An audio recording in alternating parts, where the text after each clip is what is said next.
Bienvenue à la matinale sur World Soccer. Au sommaire de ce jour, Ligue des Nations. L'Angleterre et l'Italie se séparent dos à dos.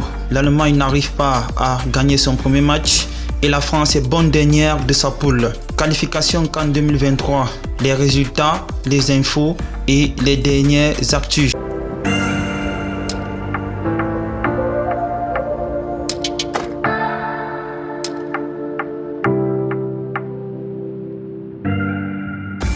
Qualification CAN 2023, seconde journée de la phase qualificative. Le Cameroun l'emporte face au Burundi 1-0. À quelques mois de la Coupe du Monde au Qatar, l'équipe de Lions Indomptables n'affiche pas fière allure.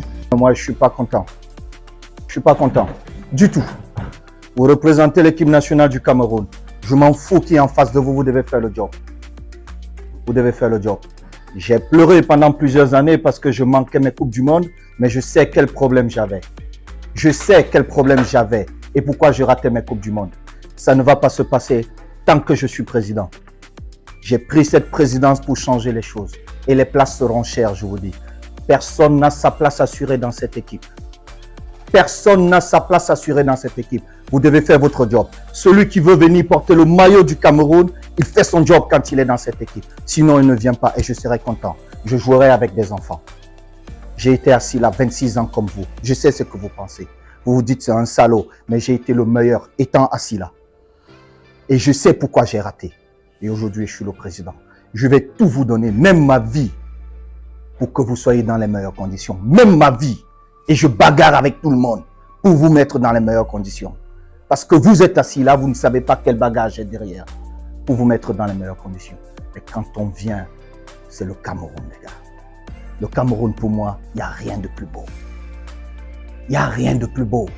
Je donnerai ma vie pour mon pays. Il n'y a rien de plus beau.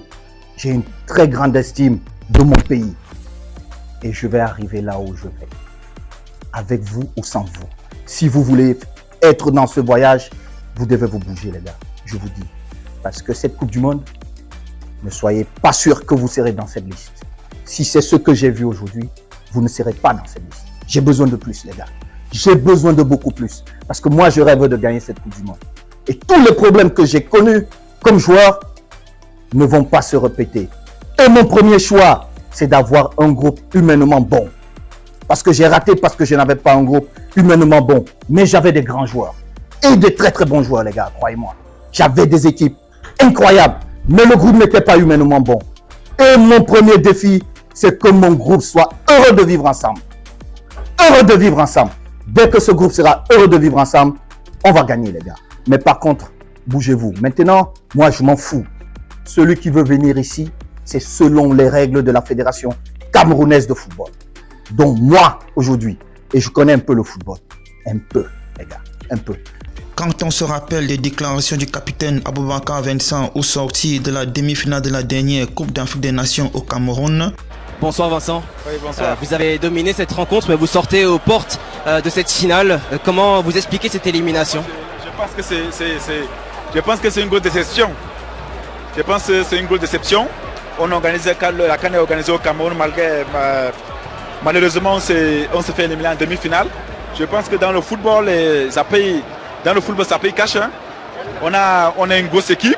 Chaque fois qu'on essaie les jeux collectifs, on gagne toujours. Aujourd'hui, chacun voulait montrer de ce qu'il est capable et voici ça. Ça paye le football, ça ne ment pas. Pour vous, c'est une vraie faille collective. Du coup, ce soir, c'est... Chaque fois qu'on joue collectivement, on est bien collectivement, on gagne. Mais du moment où chacun essaie de faire ce qu'il veut, on passe à côté. Et le résultat, il est là aujourd'hui. Vous aviez tout pour gagner ce soir, les occasions, la domination et même le public. C'est ça le problème, c'est ça. Chacun pense à lui. Et ça nique tout. Malheureusement, c'est ça.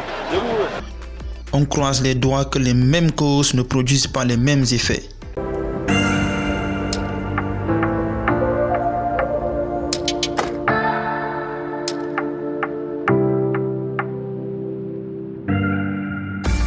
Ligue des Nations groupe 3, l'Allemagne n'y arrive toujours pas.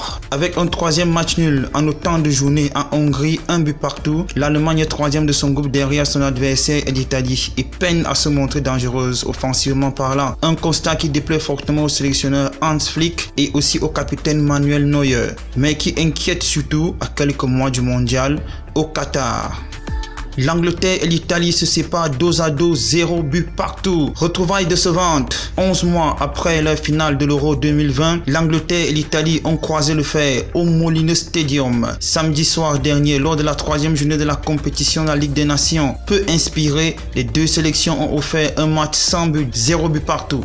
De son côté, l'équipe de France voit Lucas Hernandez et N'Golo Kanté quitter le rassemblement des Bleus. Dans un communiqué, l'équipe de France a annoncé que Lucas Hernandez et N'Golo Kanté allaient quitter le rassemblement. Le premier pour se rendre auprès de sa compagne qui attend un heureux événement, le second à cause d'une douleur au genou. Ils ne seront pas remplacés et Didier Deschamps comptera sur 22 joueurs face à la Croatie lundi. Décidément rénovant pour les grandes nations dans cette Ligue des Nations. La France était tenue en échec par l'Autriche. N'eût été Kylian Mbappé entré en cours de jeu qui a fini par trouver la solution et permettre à la France d'éviter une nouvelle défaite. Les Bleus ont enchaîné les occasions mais sont tombés sur un excellent Patrick Pence dans un très bon soir dans sa cage. L'Autriche a surtout défendu en seconde période. Et justement, en parlant de l'équipe de France, que dit d'Antoine Griezmann? C'est l'heure de sauver le soldat Antoine Griezmann. Antoine Griezmann est en perte de confiance personnelle. Antoine Griezmann a encore traversé le match face à l'Autriche comme un fantôme. Résultat du match, un but partout. Son historique chez les Bleus le protège d'une dégradation sportive dans l'immédiat. Le groupe France n'a eu d'autre choix que de le soutenir publiquement dans cette mauvaise passe. En l'état, il faut sauver le soldat Griezmann. Est-ce qu'il ne faudrait pas remplacer Griezmann par Boubacar Kamara? Vos commentaires sont attendus juste au bas de cette émission.